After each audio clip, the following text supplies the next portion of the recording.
hati. Apa sama di sini terjemahannya hati juga? Padahal yang dimaksud dengan qalb itu jantung. Hati dalam bahasa Arabnya, hati itu liver ya. Dalam bahasa Arabnya itu kabid. Kabid yang mungkin ya dikenal di sini dengan hati. Namun sudah menjadi istilah umum.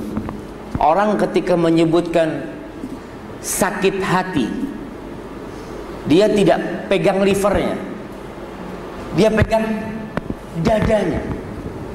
Karena yang dia maksud adalah jantungnya, qalb itu sendiri. Maka kita akan pakai istilah hati. Tapi yang dimaksud dengan hati itu bukan liver. Tapi yang ada, yang kata Allah Subhanahu wa taala, fi sudurihim, di dalam dada mereka. Hadis ini diriwayatkan oleh Imam Bukhari. Masalah jantung, al-qalb ini, insyaallah semua tahu bagaimana peran jantung di tubuh kita. Apalagi di akhir-akhir ini banyak fenomena orang kena serangan jantung. Kadangkala harus pasang ring ya, karena jantungnya sudah tidak bisa melaksanakan tugasnya. Tugas jantung itu adalah memompa darah ke seluruh tubuh, kemudian mengumpulkannya kembali, kemudian melepaskannya kembali. Begitu perputaran yang dilakukan oleh jantung kita. Sebagaimana jantung jasmani yang ada di dalam dada kita ini, perannya terhadap tubuh kita sangat besar sekali. Begitu pula jantung rohani yang mungkin kita kenal dengan hati. Kata Rasul SAW, kalau benar, insya Allah amal perbuatannya benar. Karena sebagian orang mengatakan hatiku bersih. Bohong. Kalau hatimu bersih, dirimu tidak akan menyakiti orang lain. Dirimu akan berbuat baik. Dan begitu pula jamaah, orang-orang yang hatinya sakit, orang yang hatinya bersih, yang dijaga sama dia dengan bantuan dari Sang Pencipta, hidupnya akan tentram, hidupnya akan berbahagia. Karena letak kebahagiaan itu di mana? Di dalam hati kita. Orang yang berbahagia itu bukan orang yang memiliki rumah yang mewah, tapi orang yang berbahagia adalah orang yang memiliki hati yang bersih, jiwa yang hanif. Allah Jalla Jalaluh dalam surat As-Saffat mengatakan, wa inna min syi'atihi la Ibrahim idh ja'a rabbahu biqalbin salim. Sesungguhnya termasuk dari golongannya, yakni golongan Nabi Nuh alaihi salam, Rasul pertama adalah Nabi Ibrahim.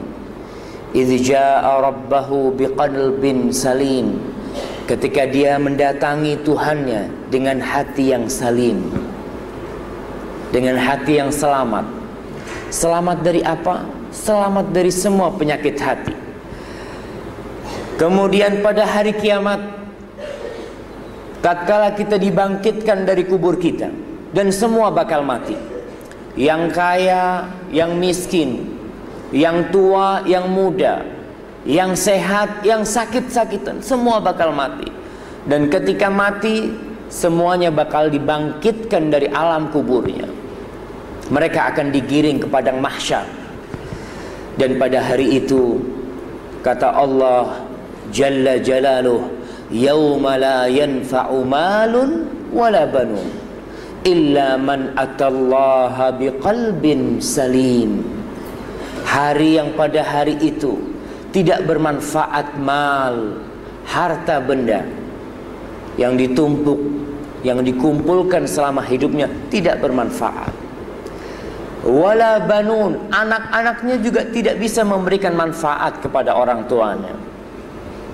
Anaknya Masya Allah, mungkin orang-orang yang sukses dalam kehidupannya, orang-orang yang dibanggakan oleh orang tuanya, tapi pada hari itu nggak bermanfaat itu anak. Di dunia mungkin bermanfaat, tapi pada hari itu tidak ada. Illa kecuali yang datang kepada Allah dengan qalbun salim, biqalbin salim, hati yang selamat. Selamat dari apa? Ibnu Katsir menjelaskan selamat dari semua dosa dan dari kesyirikan. Nabi Muhammad SAW hatinya itu dicuci berapa kali? 2 kali. Para ahli sejarawan ada yang mengatakan sampai 3 dan 4 kali.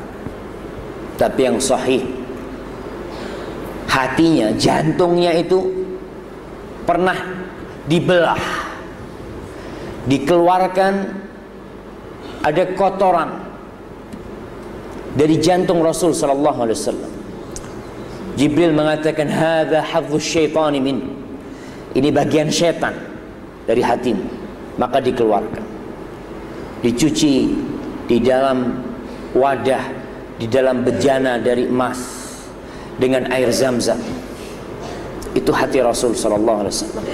Karena memang seorang nabi harus memiliki hati yang salim, yang selamat dari godaan-godaan syaitan, karena dia hendak menyampaikan wahyu ilahi. Adapun kita, maka kita harus berusaha sendiri. Nggak bisa kita ini operasi ya, datang ke rumah sakit, dok, tolong bagian setan nih dikeluarkan. Kalau kita operasi, bukannya tambah sehat, tapi tambah sakit gitu. Tiap hari minum obat.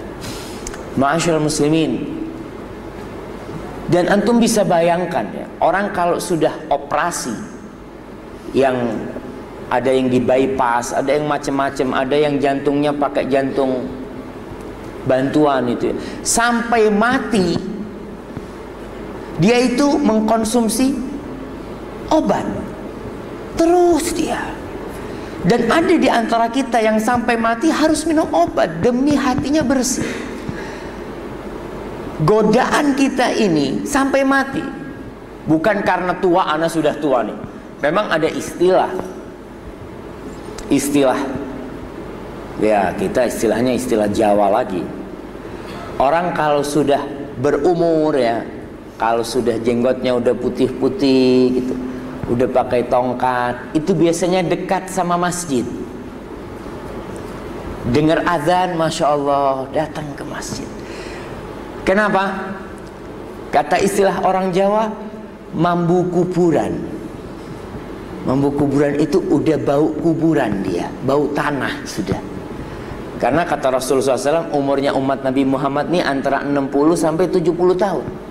Kalau sudah masuk 60 ya udah mulai itu, udah dekat dengan kuburan gitu. Maka dia ada. Tapi tetap godaan setan itu sampai ajal menjemput dia, itu godaan tetap ada. Maka para jamaah perlu diingat, ada 2 penyakit hati.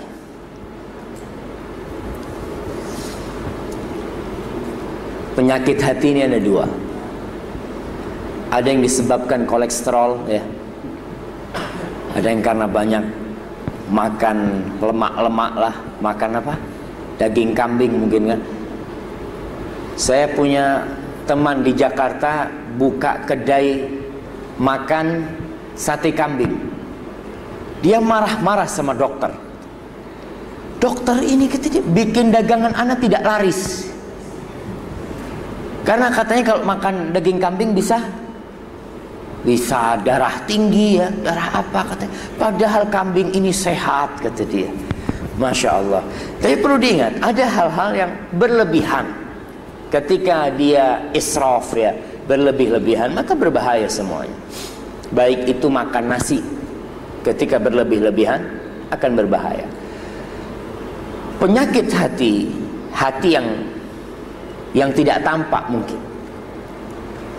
Ada 2. Yang pertama itu syubhat, maradus syubhah, Yang kedua, maradus syahwah. Syubuhat ini apa Ustaz Hashim bahasa Melayunya? Keraguan-raguan. Ya Ustaz. Kalau bahasa Indonesia mungkin kerancuan.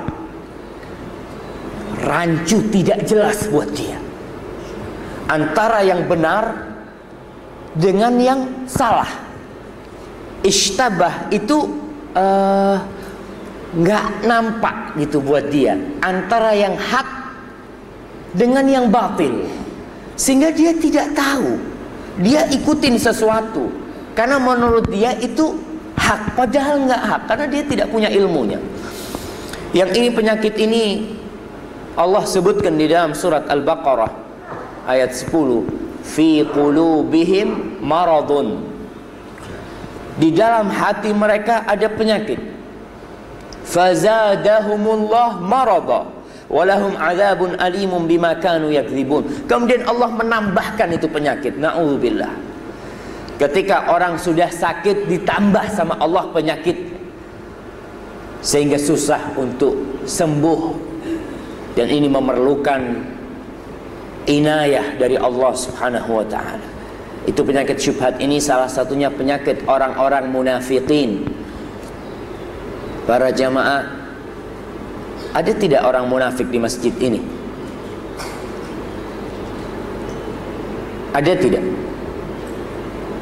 yang punya penyakit syubhat? Mungkin sebagian mengatakan insya Allah nggak ada Ustaz.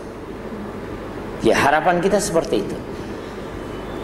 Tapi perlu kita ingat, sahabat Nabi Muhammad SAW, mereka yang hidup bersama Rasul SAW, ternyata di soft mereka itu ada yang munafik. Padahal yang menjadi imam siapa? Nabi Muhammad SAW. Imamnya itu Nabi Muhammad SAW. Yang ceramah di mimbar kalau khutbah Jumat, Nabi Muhammad SAW. Yang kalau selesai sholat beliau memberikan tausiah kepada mereka. Ternyata di soft sholatnya itu banyak yang munafik. Yang kata Allah Jalla Jalaluh, innal munafiqin fid darkil asfali minan nar. Sesungguhnya orang-orang munafik itu berada di keraknya api neraka, di neraka yang paling bawah. Mereka sholat bersama Rasul Sallallahu Alaihi Wasallam, mereka berjihad bersama Rasul Sallallahu Alaihi Wasallam. Subhanallah. Kalau ternyata bersama Rasul ada orang-orang munafik, apalagi bersama kita. Yang kata Hasan al-Basri, la ya'manuhu illa munafik, wa la yakhafuhu illa mu'min. Tidaklah orang yang takut dengan kemunafikan kecuali itu orang mukmin. Dia takut, jangan-jangan aku ini munafik.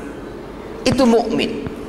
Katanya Ibn Abi Mulaikah, seorang tabi'in, dia mengatakan adraktu 30 sahabiyan atau 30 min ashabin Nabi sallallahu alaihi wasallam kulluhum yakhafu ala nafsihi nifaq. Aku pernah berjumpa dengan 30 dari sahabat Nabi Muhammad sallallahu alaihi wasallam. Kulluhum, semuanya itu takut munafik. Semuanya.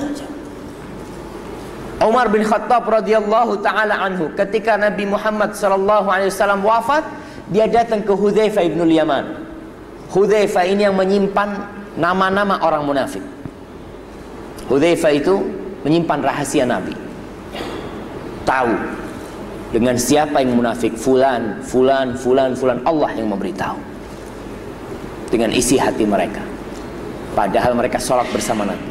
Ketika Hudzaifah meninggal, Umar langsung mendatangi Hudzaifah. Anshuduka billah, hal dzakarani Rasulullah sallallahu alaihi wasallam minhum? Umar tanya, apakah Nabi menyebut namaku di list orang-orang munafik itu? Itu Umar bin Khattab. Kata Hudzaifah, tidak. Tapi aku tidak akan menyebutkan orang untuk orang lain lagi. Cukup buat kau. Subhanallah. Apalagi kayak kita-kita yang penyakit hatinya banyak. Yang salah satu contoh orang-orang munafik ini, kalau lagi ya untuk bersenang-senang ya, Kalau diundang makan nih, diundang makan bersama, insya Allah datang. Tapi diajak kerja sosial, nah itu biasanya males gitu kan. Orang-orang munafik di masa Rasulullah SAW ketika diajak bagi-bagi harta rampasan perang, mereka pada datang. Ketika waktu jihad datang, pada melarikan diri semua. Wala ya'manuhu illa munafik. Orang yang merasa aman dirinya, ini yang munafik. Kalau anak Ustaz bersih hatinya, tidak ada setitik atau satu noktah penyakit di hati saya. Ini insya Allah orang munafik yang kayak gini. Tapi orang yang takut dengan kemunafikan, dialah orang yang mukmin. Jadi penyakit hati yang pertama syubhat. Dia itu tidak tahu, dan Allahu Akbar, kata Rasul sallallahu alaihi wasallam, badiru bil a'mal fitanan ka qita'il lailil mudlim yusbihu fihi al-'abdu mu'minan wa yumsi kafiran wa yumsi mu'minan wa yusbih kafiran.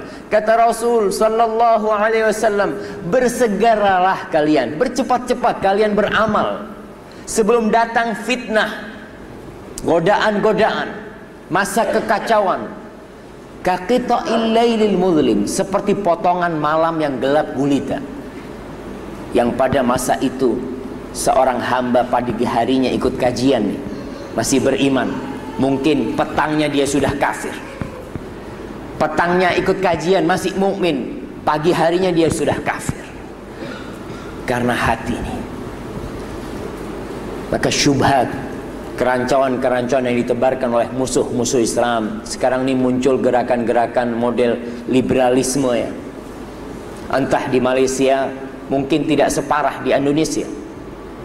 Di Indonesia itu orang-orang liberal itu sudah parah sekali. Bahkan sebagiannya mengarang kitab judulnya Lobang-lobang hitam agama. Lobang-lobang hitam agama. Dia mengatakan Al-Quran itu bukan kalamullah. Al-Quran itu bikinannya Muhammad. Allah tidak pernah menurunkan kalamnya. Kemudian dia menceritakan kalau Soeharto, Presiden Indonesia, itu hidupnya lebih lama lagi, pasti kata dia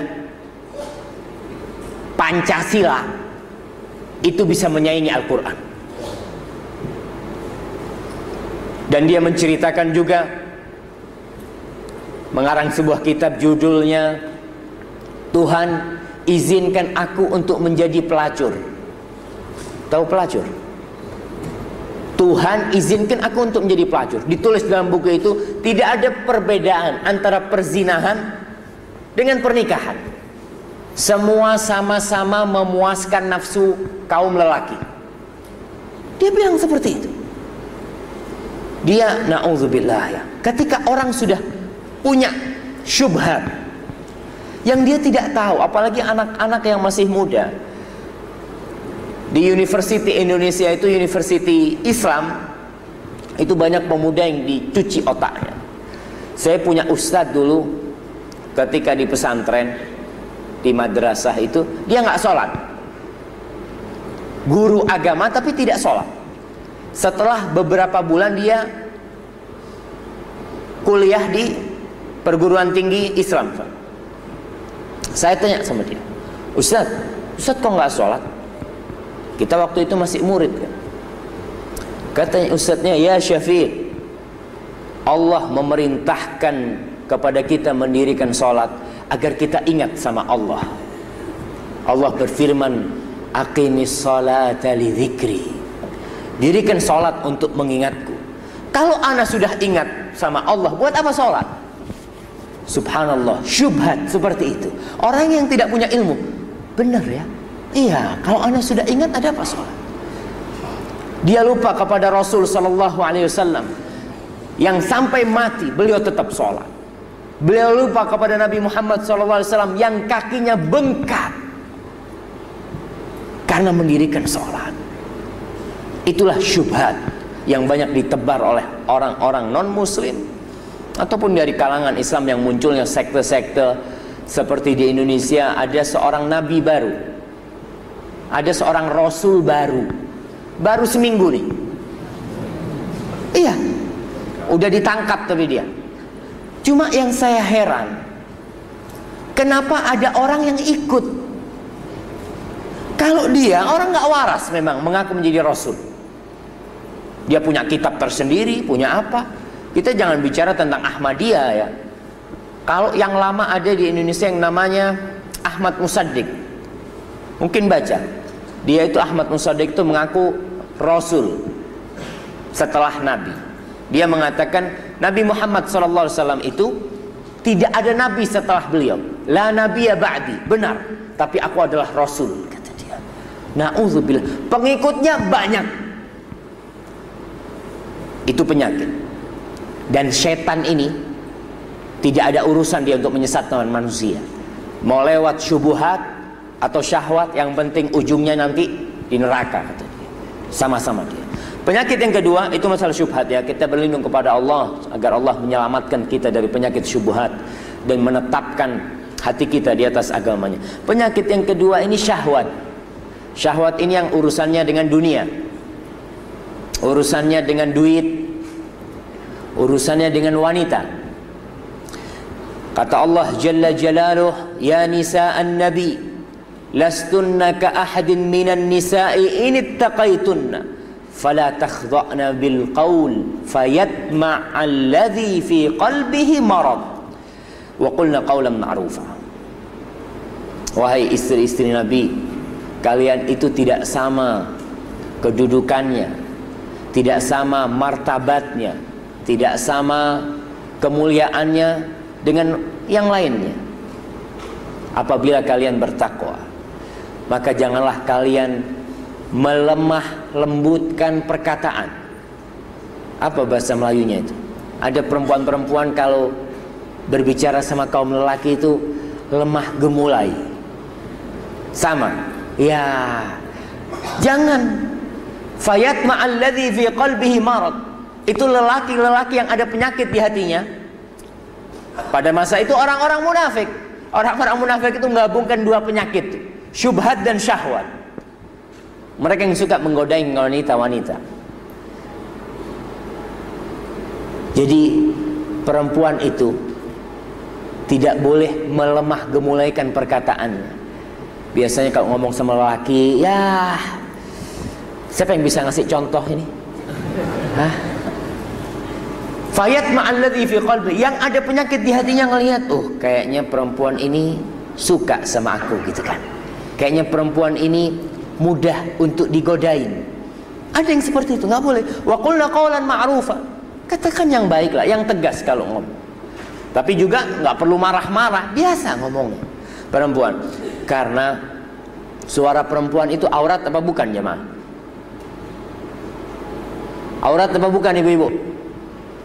Nah ibu-ibu mah kita minum dulu. Bapak-bapak, suara wanita itu aurat atau bukan? Kalau aurat nggak bisa dengar suara perempuan gitu. Gimana dia mau beli-beli? Ke pasar, ke kedai tulis. Dia lihat apa bisu, ini nggak bisa bicara. Bukan aurat suara wanita. Tapi ingat, tidak boleh dia bertutur kata dengan perkataan yang membuat lelaki itu syahwatnya. Entah di Malaysia, di Indonesia itu ada koran-koran ya, ada surat kabar. Koran itu surat kabar, bukan Quran. Ada surat kabar itu biasanya ada iklan-iklan. Iklannya perempuan-perempuan yang terima telepon, hotline itu semuanya perempuan yang terima telepon. Kenapa? Dia itu berbicara, saya nggak pernah telepon ya. Mungkin ada yang pernah telepon di sini. Wallahu a'lam. Dia itu berbicara dengan tutur kata yang lemah gemulai, yang lelaki itu bisa menghayal gitu ya. Bisa menghayal, maka nggak boleh. Itu penyakit hati ada dua. Maka kita harus menjaga hati kita dari dua penyakit itu. Kan jamaah punya air kan? Sama-sama minum kita.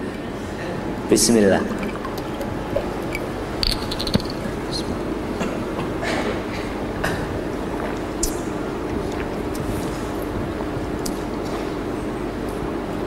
Jamaah, hati kita ini membingungkan. Hati kita ini memiliki sifat yang membingungkan. Yang kata Rasul sallallahu alaihi wasallam, "Innama summiyal qalbu litaqallubi." Qalb itu dinamakan qalb litaqallubi. Taqallub itu artinya bolak-balik. Bolak-balik. Kalau secara batin, hati kita itu, jantung kita itu mengerut kemudian buka. Enggak tetap dalam satu kondisi. Seperti itu kata Rasul SAW. Innama mathalul qalbi kamathali rishatin mu'allaqatin fi asli syajarah yuqallibuha ar-rih dhahran li batn.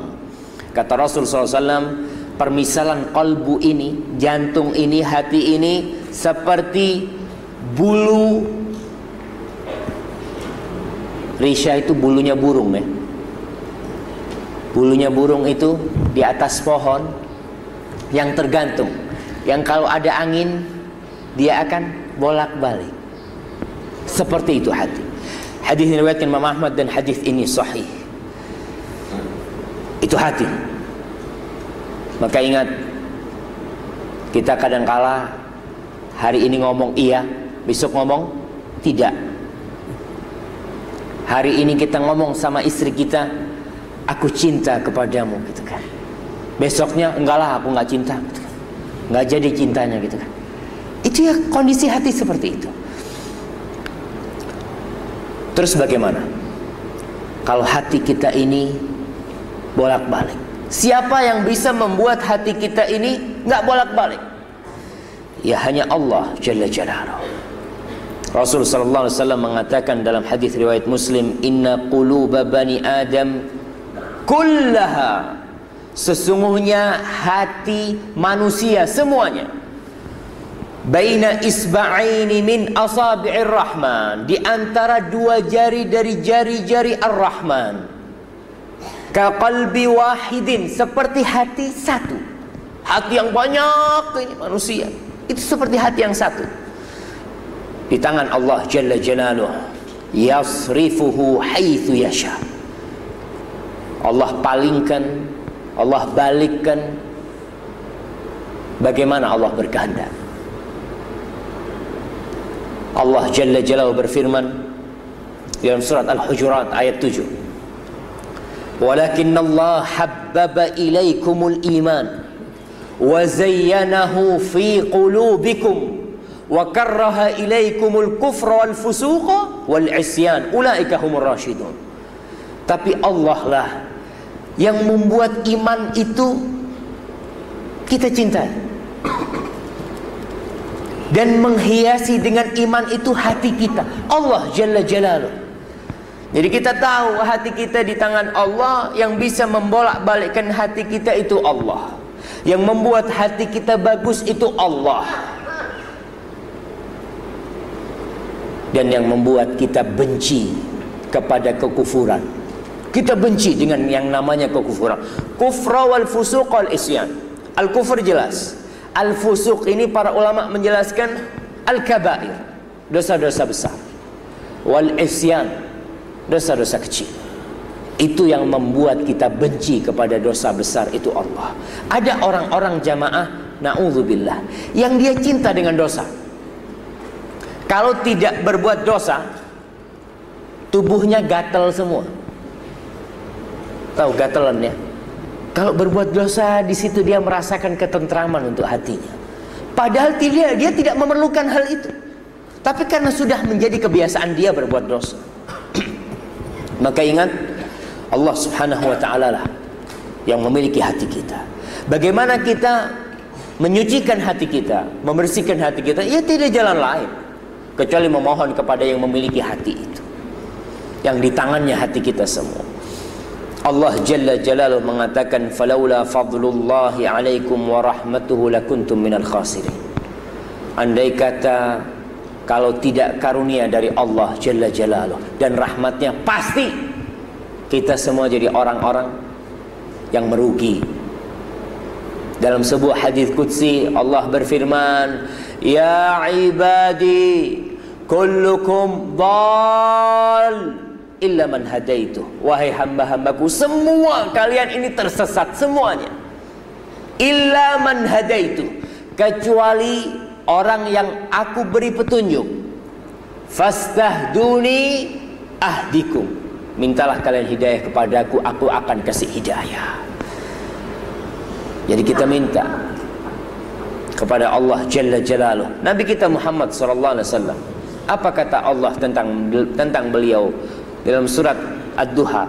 Wa wajadaka dhallan fahada. Mendapatimu tidak tahu mana yang hak dan mana yang batil, kemudian Allah memberikan hidayah kepadamu. Jadi ya udah, tidak ada senjata yang paling kuat bagaimana kita menyucikan jiwa kita, menata hati kita agar senantiasa berada di atas ketakwaan, kecuali dengan berdoa kepada Allah Jalla Jalaluh. Ustaz, sampai jam berapa kita Ustaz? Ana lihat soalnya sebagian udah marah-marah gitu. Biasa habis subuh ini banyak setannya gitu kan. Tapi enggak, saya yakin yang memejamkan matanya itu karena khusyuk lah. Karena khusyuk ya. Ya kan harus husnudzon, jangan suudzon Ustaz. Ustaz ini ngelihat saya memejamkan mata itu untuk demi menyerap maklumat-maklumat. Alhamdulillah, itulah perbedaan orang-orang yang soleh insyaallah kan. Amin.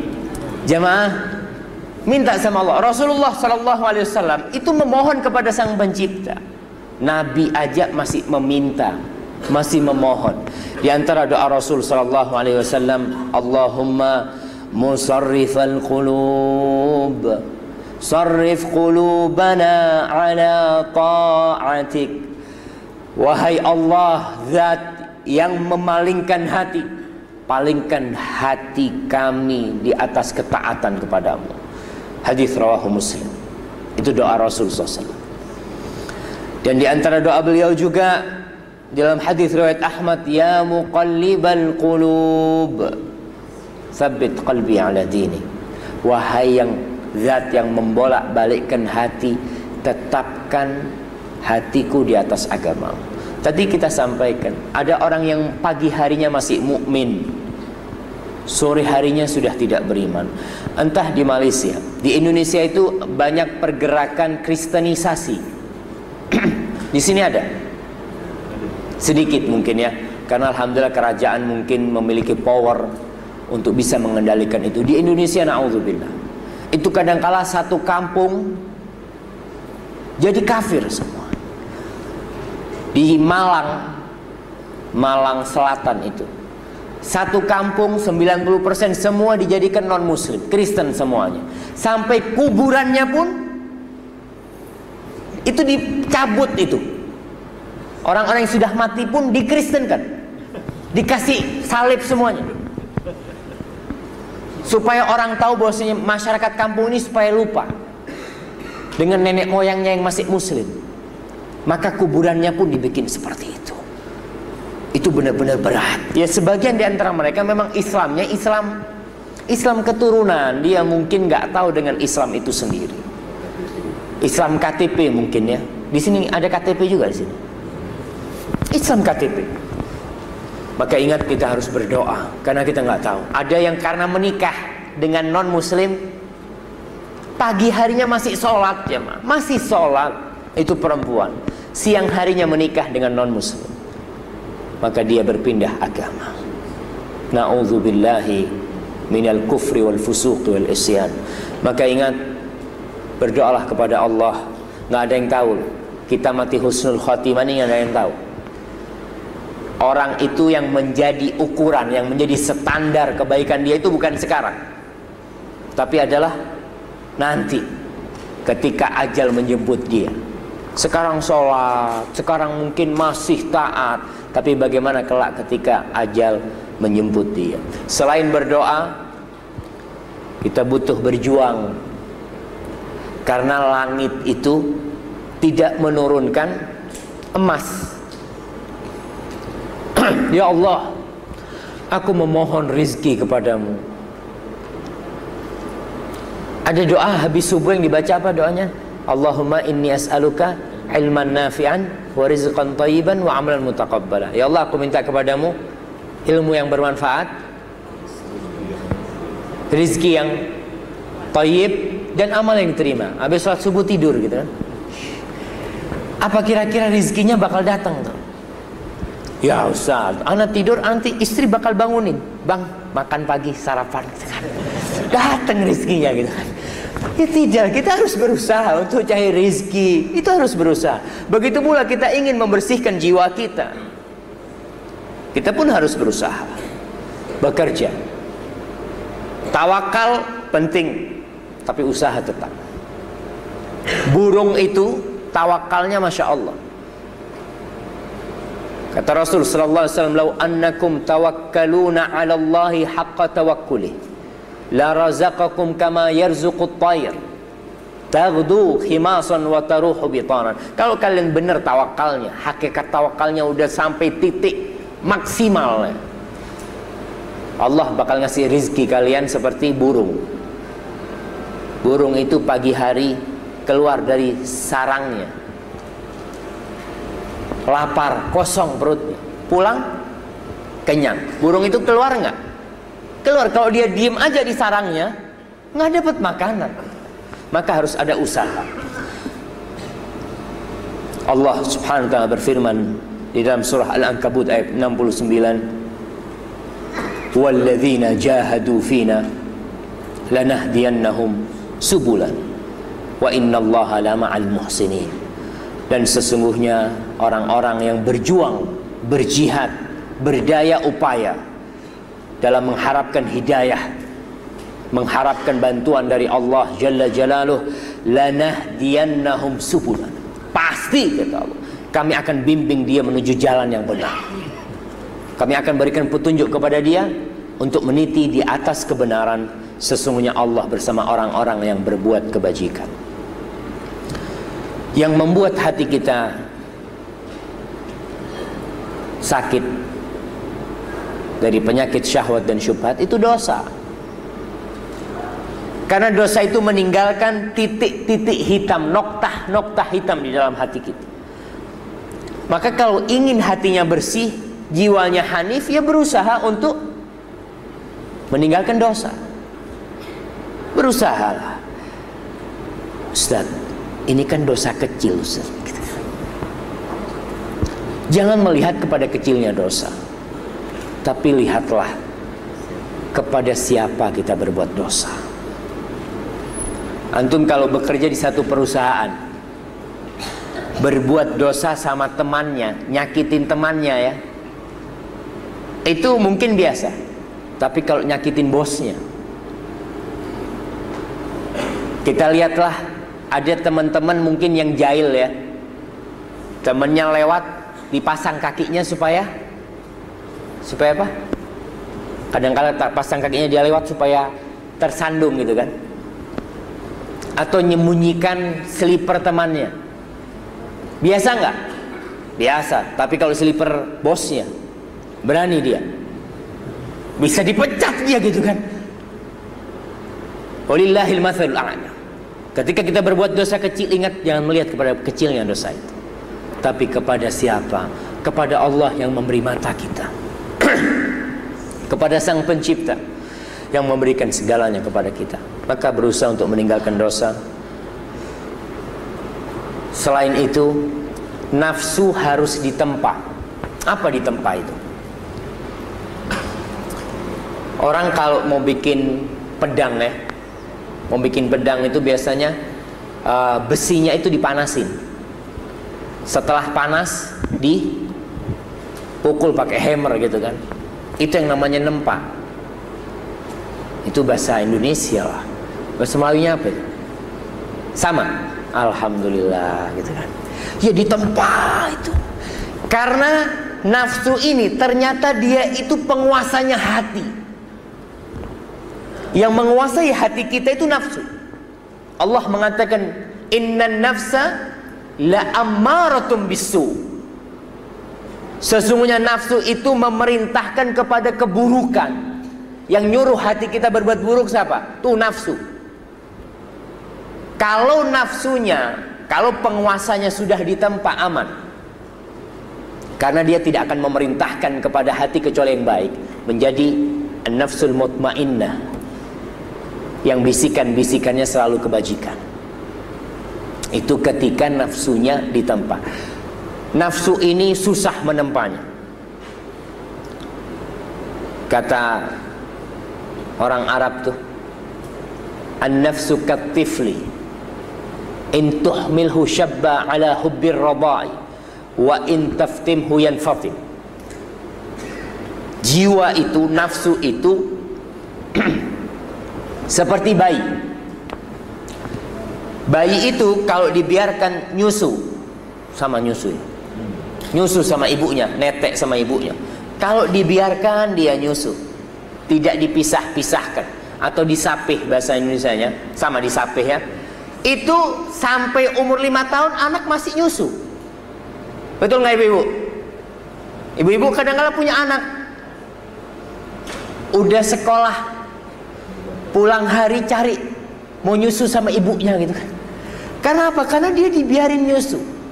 Tapi kalau disapih, dipisah ya supaya tidak nyusu, itu berat, pahit, si anak bakal nangis.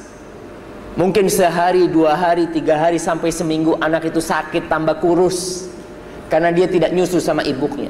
Tapi setelah itu dia akan tahu bahwa ternyata ada makanan yang lebih enak daripada susu ibunya. Ada buah-buahan, ada apa? Ada daging mungkin, ada air buah ya.